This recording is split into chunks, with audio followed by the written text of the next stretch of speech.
Welcome back to Living Local.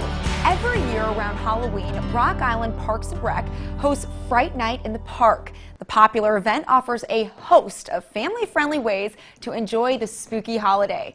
This year, Fright Night will be looking a little different. Joining us in studio to tell us more about this is Daniel Gleason with the Rock Island Parks and Recreation. So great to have you in studio, Daniel. Yes, it's great to be back. Thanks for having me. So how long has this event been hosted and how did it all get started? Yeah, this is a long-standing tradition here in Rock Island and then the whole Quad Cities.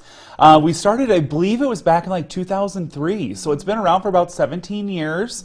Started downtown Rock Island in the district when the city and the Parks Department, along with the businesses in the district of Rock Island, came together and said, what can we do for the families during the Halloween time? So that's when Fright Night was formed, and then through the years has just evolved and has changed locations a couple times, but it's a great event for families to come out and enjoy. Yeah, I know it is a wildly popular event. Yes. I know so many families in the Quad Cities have this on their calendar every year.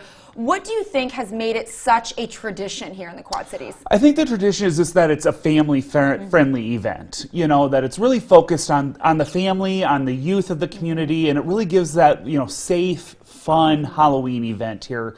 And everybody's welcome. So you don't have to be from Rock Island. You can be anywhere and come on down and enjoy. See what our parks are all about here in Rock Island and how beautiful our parks are.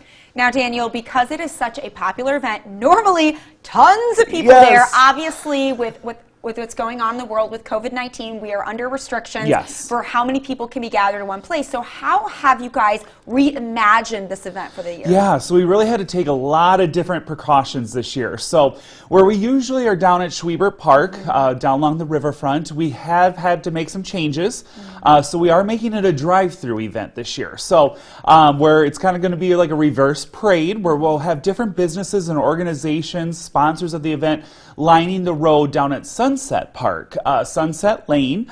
And so the families can just drive in and then we'll roll down the windows and the businesses will actually be coming to the vehicle to trick-or-treat to the kids. Wow, definitely some creativity happening here. I'm so glad that you guys are still moving forward. So it is not at Schwiebert Park, it is at Sunset Park. Sunset Park, yes. And we ask that people enter in the 18th Avenue side. So Sunset Lane is going to be turned into a one-way direction from 18th to 31st. So we ask everybody enter in the park on 18th Avenue.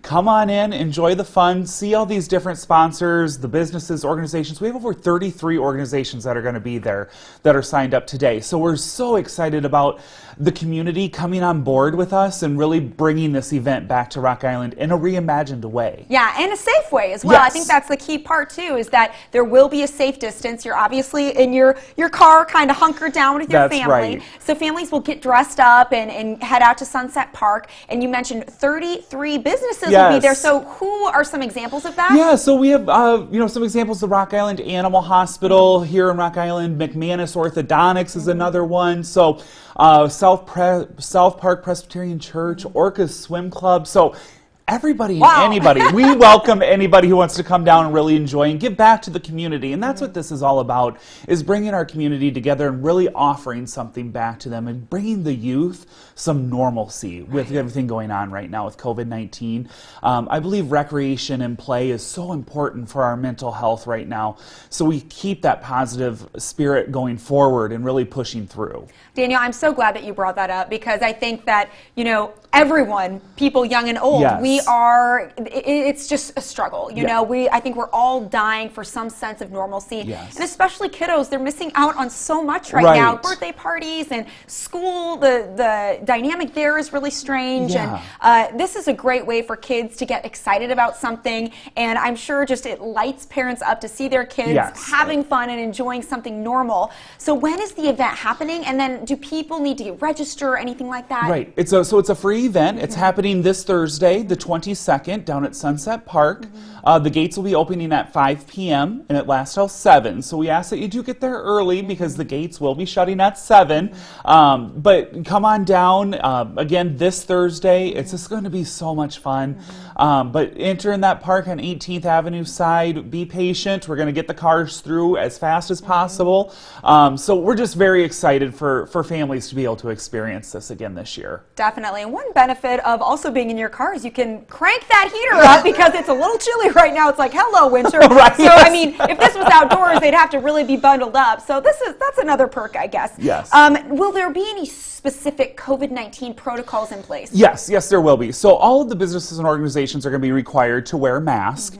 And they'll be actually handing the candy or the goodies. I'm sure some of the dentists that'll be there and won't be handing out their candy, but we'll actually be handing it to the youth. So there won't be any hands reaching into a bucket. Okay. So, but everybody will be masked. We're gonna, it's gonna be a continuous movement, so there's not a lot of that interaction going on there, just so we can keep those protocols going. Fantastic. Now, even though the experience, Daniel, will be looking different this year, Yes. why was it still so important for Rock Island Parks and Rec to move forward and offer this in a reimagined way for our community? We touched on it a little bit. It's bringing that normalcy back to this youth life. Like we need the children of Rock Island to realize that we are still here. We're still bringing stuff to them.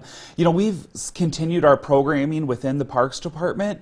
If that's sports, if that's our summer camp, or our fall camps, things going on. So we just really trying to keep that normalcy going for these youth and keep that mental aspect of life going forward and keeping them very positive. Absolutely. Mark your calendars this Thursday That's at Sunset right. Park, 5 Yes. to 7? Yes, 5 to 7. Awesome. Well, Daniel, thanks so much for being here. Yeah, thanks, Brittany. I'm glad to be back.